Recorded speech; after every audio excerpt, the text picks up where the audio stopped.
Welcome, Don. We're happy to have you here. Thanks, Rose. I look forward to our conversation today. Go ahead and tell us a little bit about your background and what you've been doing and your endeavors to enroll and support and help California businesses thrive at the local level and the regional level. Well, I tell you, it's been a part of an ongoing strand for me from the time I was a graduate student. I was working on the connectivity between workforce development and economic development at the local level.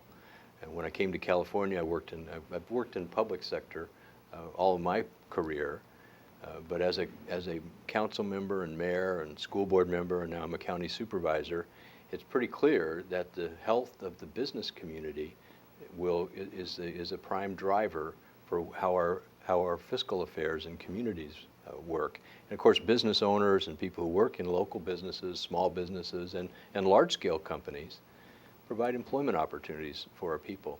So one of the things that I've been involved in is creating a group called Designing a Sustainable Economy.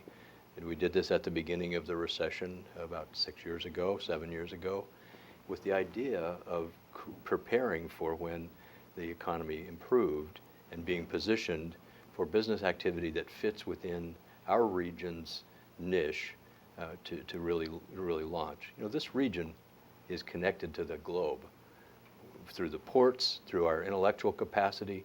Wherever you go around the world, you're going to find someone who knows about Napa or UC Davis or the activities that happen for agriculture, for computer activities, for winemaking. We're kind of at the center of the world in a lot of ways. So some of the things that we do in local government and in state government is we create an environment for our communities to thrive and for our businesses to profit. It often means infrastructure investments. It means zoning appropriately so that business activity has a clear path to move forward. In an ideal way, it means having utility connections available for business activity, and it means having some clarity for small businesses to start up. Because so often, a small business startup, or maybe they're going to their next stage of having their own building or expanding a little bit, those are paths that a lot of small businesses may only travel once, or they travel for the first time and they need some technical support. So I've been a part of the Government Relations Committee of Chambers of Commerce, I've participated with chamber activities to help identify the needs of businesses and then respond.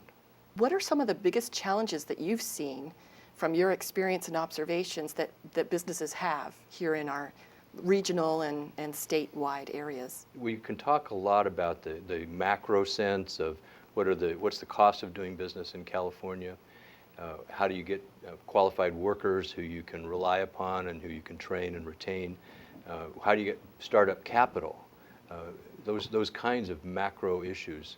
But a lot of times what we're dealing with is some very focused, almost micro issues. And one example is a business applies for a business license and then wants to construct a new facility and finds out that when they do that, by the way, they set up pro formas, they set up all the financing plans, their durations, who's going to do which part of the construction, the finishing, ordering materials, ordering their inventory, getting things all ready to go. And the last thing they want is a surprise that happens too late in the process for them to plan.